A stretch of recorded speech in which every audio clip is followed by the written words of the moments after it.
राम राम सभी भाइयों को। आज हम लोग पढ़ने जा रहे हैं मध्यकालीन भारत। आज हम लोग क्या पढ़ने जा रहे हैं? मध्यकालीन भारत का इतिहास। ठीक है, क्या पढ़ने जा रहे हैं हम लोग आज? मध्यकालीन भारत का इतिहास। जो मध्यकालीन भारत है, मध्यकालीन भारत का इतिहास। ठीक है, तो आज हम लोग ये पढ़ने जा रहे हैं। तो फिर हम लोग क्या करने का, हम लोग पढ़ेंगे कि भारत पर अरबों का आक्रमण। ये हम लोग का पहला टॉपिक रहेगा। क्या रहेगा हम लोग का पहला टॉपिक? भारत पर अरबों का आक्रमण। क्या रहेगा? भारत पर अरबों का आक्रमण। ये हम लोग का रहेगा पहला टॉपिक रहेगा।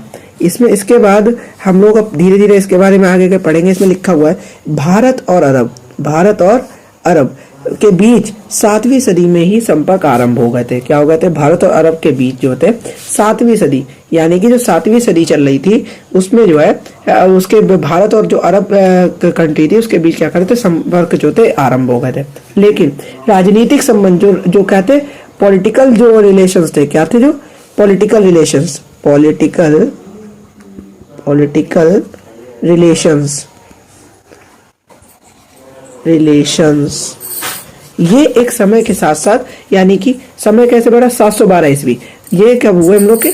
712 ईस्वी में। 712 ईस्वी में सिंध के पर जो सिंध था अपना भारत पर, उस पर आक्रमण के पश्चात, आक्रमण के दौरान क्या होता? प्रारंभ हुए थे। आक्रमण के दौरान उन्होंने आक्रमण किया। किन्होंने? अरब से आए यहाँ पे भारत के अंदर सिंध जो क्षेत्र था उस पर 712 ईस्वी में जब आक्रमण हुआ, उसके दौरान जो है भारत और अरबों के बीच में राजनीतिक संबंध स्थापित हो गए। कब? 712 ईस्वी में। पहले क्या था? भारत और अरबों के बीच 7वीं सदी के में ही जो संपर्क आरंभ हो गए थे वैसे तो, लेकिन जो राजनीतिक था, राजनीतिक जो हम लोग के बता रहे हैं उस एस्पेक्ट से देखा जाए, तो राजनीतिक एस्पेक्ट देखा जाए, इसमें क्या हुआ? 712 ईस्वी में संपर्क स्थापित हुए थे, और अगर ऐसे देखा जाए तो 7वीं सदी में संपर्क स्थापित हुए थे। ठीक है, यहाँ तक समझ में आगे चलते हैं। आरंभ हो स्थापित दौरान स्थापित हुआ। भारत और अरबों के आक्रमण के आगमन का राजनीतिक दृष्टि से उतना महत्व नहीं है जितना अन्य पक्षों का है। इसमें कह रहा है भारत में जो अरबों के आगमन का राजनीतिक दृष्टि से उतना महत्व नहीं है जितना अन्य पक्षों का। जो भारत था अपना, जैसे कि ये हम लोग का भारत हो गया, ये हम लोग का क्या मान ले रहे? अरब हो गया। ठीक है, ये क्या मान ले रहे हम लोग? भारत। ये मान ले रहे अरब देश है। ठीक है, तो जो इस पर एक्सपेक्ट जो पड़ा, इस पर जो क्या करा? इफेक्ट पड़ा। क्या पड़ा इस पर? भारत पर क्या पड़ा? जो भारत था अपना, जो भारत था उस पर जो इफेक्ट पड़ा, इफेक्ट वो इस अरब कंट्री का कम पड़ा। अरब कंट्री का क्या पड़ा? कम पड़ा। अरब कंट्री क्या पड़ा? कम पड़ा। लेकिन अन्य की तुलना में, किसके? जो अदर्स थे उनकी तुलना में भारत पर जो अरब का आक्रमण था, अरब का जो एस्पेक्ट या देखा जाए रेशियो था, वो उसके तुलना में उस पर कम पड़ा था। मतलब उसके ऊपर प्रभाव कम पड़ा था। महत्व इतना ही माना जाता है जितना अन्य पक्षों का, जितना क्या है अन्य पक्षों का। इसमें लिखा हुआ अरब आक्रमणकारी भारत में उस प्रकार का साम्राज्य नहीं बना पाए जैसा कि उन्होंने एशिया, अफ्रीका और यूरोप के विभिन्न भागों में बनाया। जो क्या बोलना है इसमें? जो अरब आक्रमणकारी थे, जैसे कि जो अरब आक्रमणकारी थे, उन्होंने उस प्रकार का साम्राज्य नहीं बना पाए। ये उस प्रकार का साम्राज्य नहीं बना पाए कि उन्होंने एशिया, अफ्रीका और यूरोप के विभिन्न भागों में बनाया था। उस प्रकार का साम्राज्य ये नहीं बना पाए जैसा उन्होंने क्या करा था? एशिया, अफ्रीका और यूरोप के विभिन्न भागों में उन्होंने बनाया था। यहाँ तक कि सिंध में भी उनकी शक्ति अधिक दिनों तक नहीं बनी रही। जो सिंध था, सिंध में भी उनकी शक्ति जो अधिक दिनों तक नहीं बनी रही। किंतु दीर्घकालिक परिणामों की दृष्टि से प्रतीत होता है कि अरबों ने भारतीय जनजीवन को अत्यधिक प्रभावित किया और स्वयं को भी प्रभावित हुए। लेकिन जो क्या बताया गया, किंतु जो दीर्घकालिक परिणामों की दृष्टि से प्रतीत होता है कि अरबों ने भारतीय जो जनजीवन था उसको अत्यधिक प्रभावित किया और स्वयं भी प्रभावित हुए। यद्यपि इससे पूर्व, क्या था? इससे पूर्व अरे ये चल नहीं रहा है यार। यद्यपि इससे पूर्व, अरे ऐसे देखो, यद्यपि इससे पूर्व में ही भारत और शक, यवन, कुषाण, हूण आदि का आक्रमण हुआ था, किंतु भारतीय संस्कृति ने इन्हें आत्मसात कर लिया था। यदि भी जो इससे पूर्व हुआ था, अरब आक्रमणकारी के भारत पर आक्रमण करने से पहले भी बहुत आक्रमण भारत पर, जैसे शक हो गए, यवन हो गए, कुषाण हो गए, हूण हो गए, आदि का आक्रमण हुआ था, किंतु भारतीय संस्कृति ने इन्हें आत्मसात कर लिया था। इन पे ज्यादा फर्क नहीं पड़ा था। उन्होंने भारतीय धर्म तथा सामाजिक आचार विचारों को ग्रहण किया और अपनी विशिष्टता खो बैठे। उन्होंने क्या करा, अपनी विशिष्टता, अपनी जो एक यूनिट वो कहते हैं उसे, मतलब जो यूनिकनेस थी, ये उन्होंने एक विशिष्टता थी उनके अंदर, वो उन्हें खो बैठे और भारत में ही जो चल रहा था उन्होंने उसको आत्मसात कर लिया। क्या कर लिया? उन्होंने उस चीज को आत्मसात कर लिया और जो है अपनी जो विद्यमानता थी, अपनी जो विशिष्टता थी, उसको खो बैठे। ठीक है, जब उसको खो बैठे वो लोग कहाँ गए? खो बैठे। उनका एक दूसरे से ऊपर उनका एक दूसरे से ऊपर प्रभाव नहीं पड़ा, तथापि हिंदू तथा मुसलमान दोनों ही भारतीय समाज में अपनी विशिष्ट संस्कृतियों के साथ विद्यमान रहे।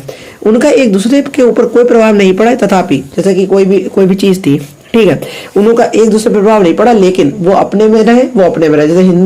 जैसे कोई हिंदूवादी, जैसे हिंदू था वो अपने में रहा, और मुसलमान था वो अपने में रहा। उन्होंने ना इनके में इंटरफेरेंस की, तो ना हिंदुओं ने मुसलमानों के किसी काम में इंटरफेरेंस की, इसलिए वो आराम से विद्यमान रहे। ठीक है, भारतीय समाज में अपनी विशिष्ट संस्कृति के साथ विद्यमान रहे दोनों। अरबों ने चिकित्सा, दर्शन शास्त्र, नक्षत्र विज्ञान, गणित और शासन प्रबंध की शिक्षा भारतीयों से ली। ब्रह्मगुप्त की पुस्तकों का अल्फजारी ने अरबी में अनुवाद किया। जो ब्रह्मगुप्त की पुस्तकों थी, उनको जो अल्फजारी था, उन्होंने क्या करा, उसको अरबी में अनुवाद किया। अलबरूनी कहता है कि पंचतंत्र का अनुवाद भी अरबी में हो चुका है। जो अलबरूनी था वो क्या कहता था, जो अलबरूनी था ये क्या कहता था, जो पंचतंत्र की कहानी थी, पंचतंत्र की जो कहानियां थी, इसका अनुवाद भी इसमें हो चुका है, अरबी में हो चुका है। ठीक है, तो इसका अनुवाद अरबी में हो चुका है, तो इससे कोई वो बोला कि हम लोग इसमें ये बता रहे हैं जो अलबरूनी ये कहता था। ठीक है, पंचतंत्र का अनुवाद भी अरबी में हो चुका है। सूफी धार्मिक संप्रदाय का उद्भव स्थल सिंध ही था। जो सूफी धार्मिक संप्रदाय का उद्भव स्थल है वो सिंध ही था, जहां अरब लोग रहते थे। जहां कहाँ रहते थे? अरब लोग रहते थे। सूफी मत पर बौद्ध धर्म का प्रभाव देखा जा सकता है। सूफी जो मत था उस पर बौद्ध धर्म का प्रभाव देखा जा सकता है। दशमलव प्रणाली अरबों ने 9वीं सदी में भारत से ही ग्रहण की। जो दशमलव प्रणाली थी वो क्या था, जैसे जो दशमलव वाली, जो ये पॉइंट वाली जो प्रणाली थी, दशमलव प्रणाली, वो किससे ली गई थी? अरबों ने किससे ली थी? भारत से ली थी। अरबों ने ठीक है, भारत से अरबों ने क्या ली थी? दशमलव प्रणाली ली थी। ठीक है, अब आगे आते हैं। यदि आगे बढ़ जा भाई, अच्छा ऐसे, सॉरी। अरबों ने यदि तत्कालिक राजनीतिक दृष्टि से देखा जाए, तत्कालिक राजनीतिक दृष्टि से देखा जाए तो कहा जाता है कि अरबों ने एक ऐसी चुनौती पेश की जिसका सामना करने के लिए ऐसी शक्तियां उदित हुई जो भारत में आगामी 300 वर्षों तक बनी नहीं। जो देखा जाए, जैसे तत्कालिक राजनीतिक दृष्टि से देखा जाए तो उन्होंने क्या कहा जा सकता है कि जो अरबों ने एक ऐसी चुनौती रख दी थी, पेश कर दी थी भारत के सामने, कि वो ऐसी शक्तियों का उदित हुआ, उनके सामना करने के लिए ऐसी शक्तियों का उद्भव हुआ जो भारत में आगामी 300 वर्षों तक बनी नहीं। जो भारत में कितने वर्ष तक बनी नहीं? जो भारत में कितने वर्ष तक बनी नहीं? 300 वर्षों तक बनी नहीं भारत में। ठीक है, किसके लिए? जो तत्कालिक राजनीतिक दृष्टि से देखा जाए, तत्कालिक राजनीतिक दृष्टि से देखा जाए तो उसके लिए बनी नहीं। ठीक है, अब आगे तत्कालिक दृष्टि से हम लोग कहाँ पे थे?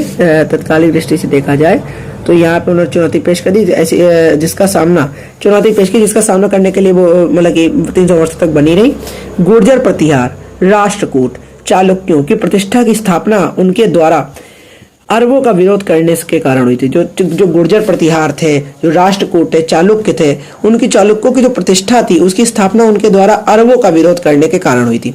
अरबों का दीर्घकालिक महत्व यह था कि उन्होंने भारत के में धर्म की स्थापना न करके धार्मिक सहिष्णुता का प्रदर्शन किया। उनका जो दीर्घकालिक महत्व यह था कि उन्होंने भारत में धर्म की स्थापना ना करके जो धार्मिक सहिष्णुता थी उसका प्रदर्शन किया। हालांकि जजिया कर लिया जाता था, हालांकि क्या कहते हैं, जजिया कर उन्होंने लिया, ठीक है। उन्होंने क्या कहा, धार्मिक सहिष्णुता का प्रदर्शन करते हुए जो क्या करा, जजिया कर को लेते रहे। अरबों का भारत आगमन का आर्थिक महत्व व्यापार के क्षेत्र में देखा जा सकता है। जो अरबों का भारत आगमन था वो आर्थिक दृष्टि से क्या देखा जाता है, व्यापार के क्षेत्र में देखा। ये हम लोग ये वाला पैरा पढ़ रहे हैं, ठीक है। अरबों का भारत आगमन का आर्थिक महत्व व्यापार के क्षेत्र में देखा जा सकता है। अरब व्यापारियों के समुद्री एकाधिकार के साथ भारतीय व्यापारियों ने तालमेल बनाया और पश्चिमी जगत में अफ्रीकी प्रदेशों में अपनी व्यापारिक गतिविधियों को गतिशील बनाए रखा, ठीक है। हम लोगों ने इसमें क्या बताया गया कि अरब थे, अरबों का जो भारत आगमन था, जो अरब में जो भारत में आए थे, उनका आर्थिक महत्व क्या था, व्यापार के क्षेत्र में देखा जा सकता है। उनका जो आर्थिक महत्व क्या देखा जाता है, व्यापार के क्षेत्र में। कहाँ देखा जाता है, व्यापार के क्षेत्र में, ठीक है, व्यापार के क्षेत्र में देखा जा सकता है, ठीक है। अब बता रहे हैं व्यापार के क्षेत्र में देखा जाए, अरब व्यापारी के समुद्री एकाधिकार एक साथ, जो अरब व्यापारी थे उनका देखा जाए समुद्री एकाधिकार था के साथ भारतीय व्यापारियों के तालमेल बनाया। उन्होंने क्या करा, जो समुद्री एकाधिकार के साथ जो भारतीय जो व्यापारी थे उनके संग क्या करा, तालमेल बना लिया, एक कोवेलेंट बॉन्ड, एक बॉन्ड बना लिया और पश्चिमी जगत एवं अफ्रीकी प्रदेशों में अपनी व्यापारिक गतिविधियों को गतिशील बनाए रखा। और जो पश्चिमी जगत था और जो अफ्रीकी प्रदेश थे उसमें अपनी व्यापारिक गतिविधियों को गतिशील बनाए रखा।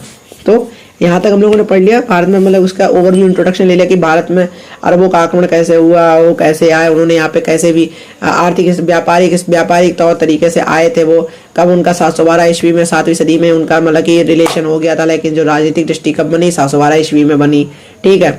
पंचतंत्र की अनुवाद करा गया, अलब रूनी बताया, पंचतंत्र की अनुवाद किया गया। अलफजारी ने बताया कि कुछ बहुत सी अपनी ब्रह्मगुप्त की जो पुस्तकें थी उनका अनुवाद करा गया अरबी भाषा में, ठीक है। ऐसे धीरे धीरे इसमें बताया गया कि आर्थिक महत्व व्यापार के क्षेत्र में देखा गया। उन्होंने समुद्र के जरिए मतलब भारतीय व्यापारियों से उन्होंने तालमेल बनाए और ऐसे लिमिटेड करते अफ्रीकी प्रदेशों में और आज ईस्ट जो साइड के जितने भी जो जितना भी मतलब कि इधर वेस्टर्न कल्चर था वहाँ पे हम लोगों ने अपना क्या व्यापारिक संबंध बनाए रखा, गतिशील ही बनाए रखा, ठीक है। यहाँ तक हम लोग पढ़ लिया। अब हम लोग का अगला टॉपिक रहेगा, अगला टॉपिक हम लोग का क्या रहेगा, तुर्कों का आक्रमण, ठीक है। क्या रहेगा ये, तुर्कों का आक्रमण, ठीक है। हम लोग तुर्कों का आक्रमण पढ़ेंगे और अब यहीं से हम लोग यहाँ तक आज का लेक्चर रखते हैं। तब तक के लिए क्या करते हैं, जय हिंद, जय भारत।